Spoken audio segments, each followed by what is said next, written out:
Mr. Dalton had a breakthrough idea. He put a bunch of gases together and he figured out that the total pressure was equal to each of the individual pressures of each gas combined. So if you had 3 balloons and each one had a pressure of 5 atm,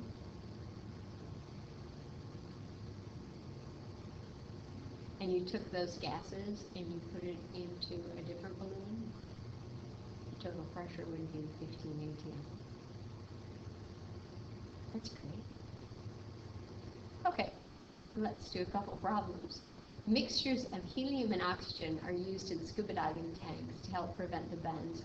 For a particular dive, 46 liters of helium at 25 degrees C and 1 atm, and 12 liters of oxygen at 25 degrees C and 1 atm were pumped into a bigger tank of 5 liters.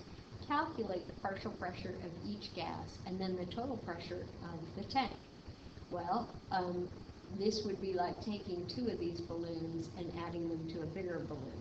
But we don't know what the pressures are of these 2, so we have to calculate that.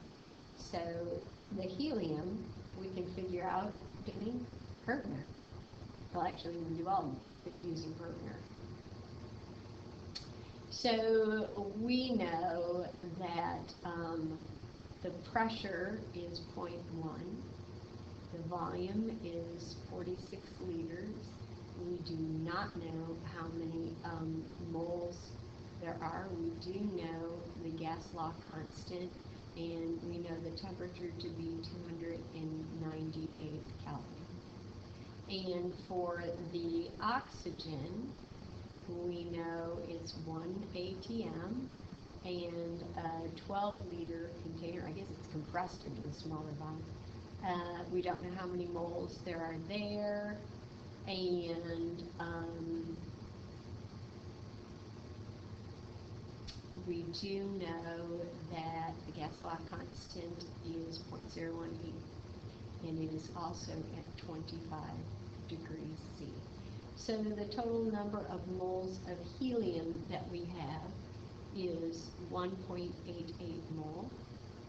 The total number of moles of oxygen is 0.490 moles.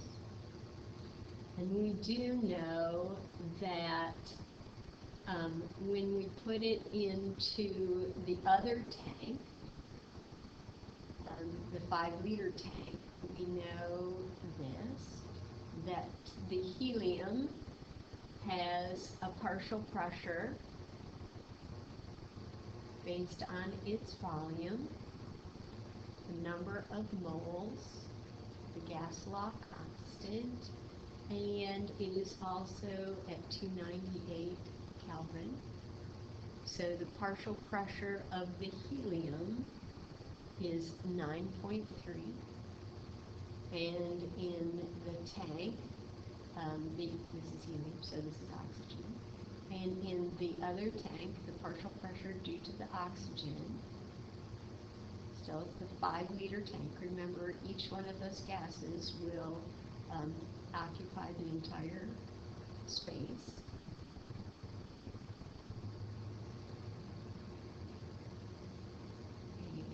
And the oxygen has a partial pressure of 2.4 atm. When I add that up together, they have a total pressure of 11.7 atm. We need to talk about something called the mole fraction, and the mole fraction is like any other fraction, it's part of the whole. What we do is find the mole of what we're interested in this case it's carbon, over the moles of carbon plus the moles of oxygen, and that would give us the mole fraction. This mole fraction is a unitless number, so we will use Dalton's law of partial pressure in this manner. So Dalton's law of partial pressure says that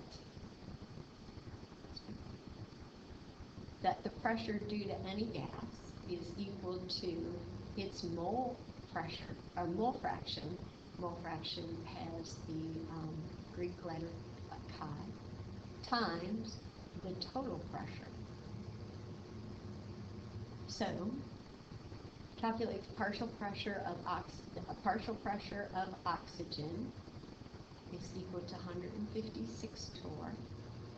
The total pressure, P total, is equal to 743 torr.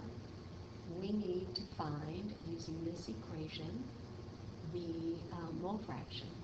So 156 is equal to the mole fraction of the oxygen times the total pressure, 473 torr.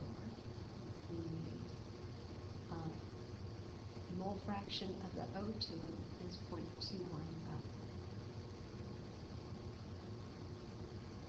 The mole fraction of nitrogen in the air is 0.7808.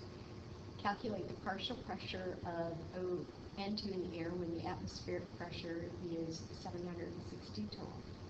So the partial pressure of nitrogen is equal to the mole fraction of nitrogen, the moles of nitrogen in the air divided by all the moles of the gases in the air, times the total pressure.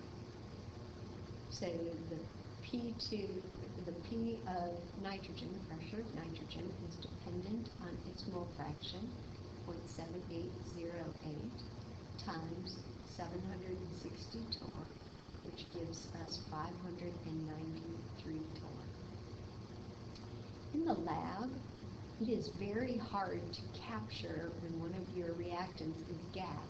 It's very hard to capture that gas out in the atmosphere, because it diffuses and mixes in with the other gases in the atmosphere. So chemists are very clever, and they have learned to do something called water displacement to catch gas. Here we have potassium chlorate, and potassium chlorate, when it is heated, will decompose, and it will turn into potassium chloride, and then oxygen gas will rise up into this tube, go down through the water, and then it will bubble up through the water, and right here you will have oxygen gas. The only problem is the water also exists as a gas, and the water vapor, the water gas, will mix in with the oxygen gas. It is the oxygen gas that is the subject that we are trying to figure out.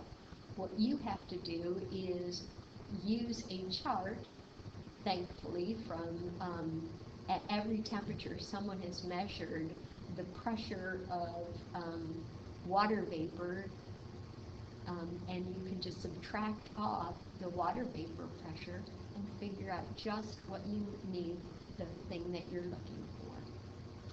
So here's an example problem. A sample of potassium chlorate was heated in a test tube and decomposed by this reaction. The oxygen was collected by the displacement of water, and the total pressure was 754 torr.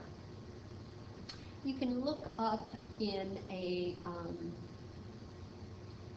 book and see what the water vapor is at that temperature. At 22 degrees C, the pressure of water is 21 torr. Therefore, the total pressure of the oxygen is the difference between these two, for 733 torr. So that is the pressure that the oxygen has exerted on the container, and this is the water temperature. All right, and now they would like us to figure out the mass of KCOL3 in the sample that was decomposed. Before I do that, I need to figure out the number of moles of oxygen. And I do that using Pertner. I need to convert the torrs into ATM, and that gives me a pressure of 0.964 ATM.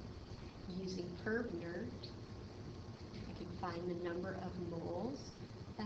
The pressure is 0.964. The volume of the container was 0.650. I'm looking for N. I have the gas law constant, and my temperature was 22 degrees C, which is 295 K. That means the number of moles of oxygen is 0.026 moles.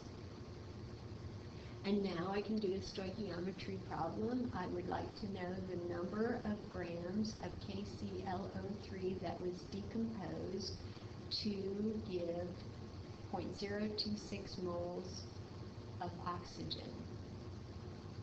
3 moles of oxygen is equivalent to 2 moles of KClO3, and 1 mole of KClO3 has a molar mass of 122.6 grams, so 2.2 grams of KClO3 must have decomposed to give that many moles of oxygen.